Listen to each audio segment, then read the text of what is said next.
Pergunta do nosso auditório virtual, vamos ver qual é a pergunta de Canoas, é da Ana, doutor Alfredo. O uso da melatonina para deixar o sono mais profundo tem alguma restrição? Não é o fato de ter restrição. A melatonina é uma substância que eu diria que é segura, tem poucos colaterais. O problema é que tem que saber indicar. Não é todo mundo que vai dormir bem porque toma a melatonina. Existem populações específicas.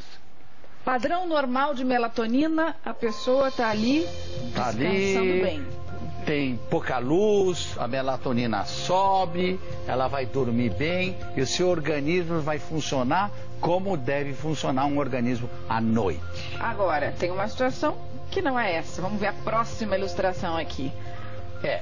Como está muita gente tomando melatonina, porque parece que a melatonina ficou um hormônio milagroso, né? Então, existem pessoas que estão tomando e estão tomando até exagero de dose. Aí ela vai ter muito sono. Doutor Alfredo falou que a melatonina tem a ver com a luz. A gente já falou sobre isso aqui. Luz também interfere no nosso sono exatamente por causa da melatonina. O que acontece, doutor Luiz? O que acontece é assim, a melatonina é um hormônio que é produzido quando tem pouca luz. Então, se a gente imaginar um ciclo que é obrigatório o ser humano ter, que é durante o dia, né, você tem pouca melatonina e durante a noite diminui a luz e você aumenta os níveis de melatonina. Com isso, o organismo consegue dormir e descansar, como o doutor Alfredo comentou. Eu destruí a nossa demonstração na ausência do Fernando, doutor Mas Alfredo. ficou bom, está fazendo falta o Fernando, aí ela destrói. Mas é o seguinte, hoje eu acho que o programa tem um aspecto interessante, porque o Cagliari é endocrinologista pediatra, eu sou endocrinologista geral. E tem duas situações opostas em relação à melatonina. A criança, não é, Cagliari? Tem muita melatonina e dorme muito. A criança, quando ela nasce e nos primeiros anos de vida, é a fase da vida que você tem maior produção de melatonina. Então, por isso que ela dorme mais, isso é importante para o crescimento, para o desenvolvimento.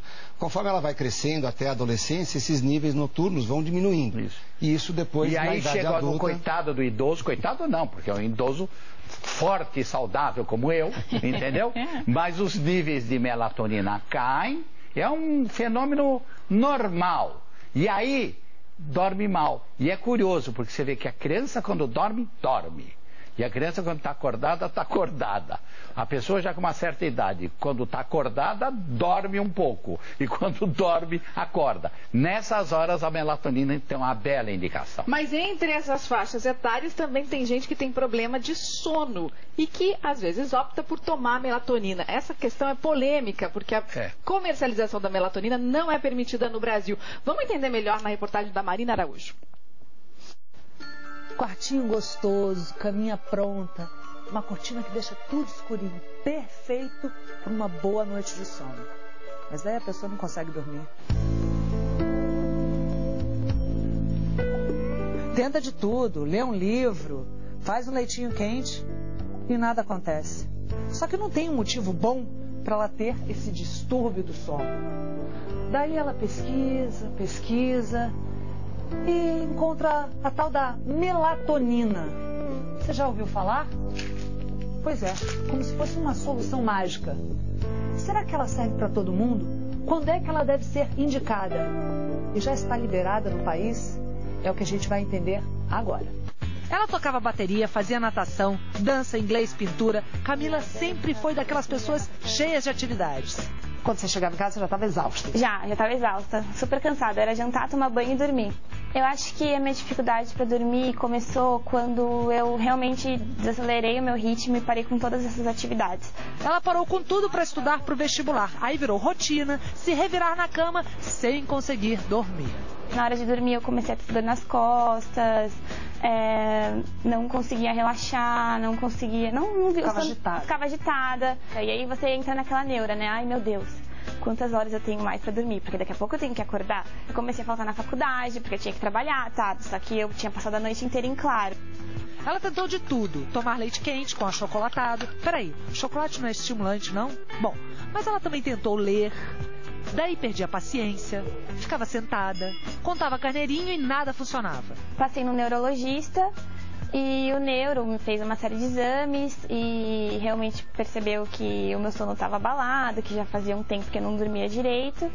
E foi quando me indicaram a melatonina como uma forma, talvez uma solução para o meu problema. Não é uma fórmula mágica. Esse professor da Universidade de São Paulo pesquisa a melatonina há uns 20 anos. A melatonina é um hormônio que todos os seres humanos produzem, todos os animais, na verdade, produzem melatonina. E um dos seus papéis extremamente importante é fazer com que a gente possa dormir de noite um bom sono. Para ele, a reposição do hormônio só pode ser feita se o corpo não estiver produzindo o suficiente. A orientação médica é fundamental. Para alguns tipos de insônia, melatonina é extremamente importante e poderia até resolver. Mas para outros não. Para outros tipos de insônia, ela poderia até eventualmente agravar. Muita gente usa o medicamento sem indicação, segundo o presidente da Associação Brasileira do Sono. A gente não pode, de maneira nenhuma, preconizar o uso de um hormônio de uma forma indiscriminada e, o pior, em doses terapêuticas que nós efetivamente ainda não temos seguranças para recomendar. As pessoas estão usando aleatoriamente como droga anti-envelhecimento, droga contra câncer e como suplemento nutricional, o que não está absolutamente correto. A Camila desconfiou, pesquisou bastante, pediu a opinião de outros médicos e decidiu tomar a melatonina. Trouxe do exterior, porque não encontrou para comprar por aqui. Qualquer farmácia dos Estados Unidos você encontra melatonina, não precisa de qualquer prescrição médica. A Anvisa, a Agência Nacional de Vigilância Sanitária, não tem registro da melatonina como medicamento e por isso a venda é proibida no Brasil. No entanto, a lei permite que a pessoa importe para uso próprio quando existe a indicação médica, como é o caso da Camila. Mas, segundo o professor, a queda da produção deste hormônio é mais comum na terceira idade e pode afetar várias funções do organismo. Se você tem ou uma ausência de melatonina ou uma redução de melatonina, o animal ou as pessoas desenvolvem um quadro que a gente chama diabetogênico. Seria como que um pré-diabetes. Por essas e outras razões, os médicos do sono são a favor da liberação da venda no Brasil. A associação apoia que a medicação seja efetivamente regulada, que a medicação seja padronizada, que as suas doses terapêuticas sejam efetivamente estabelecidas à luz do que os ensaios clínicos já demonstraram. O sono da Camila melhorou e muito. Hoje ela acorda descansada. A solução para o dia a dia eu encontrei, então eu daria nota 10. E quanto aos efeitos colaterais, eu não senti nenhum.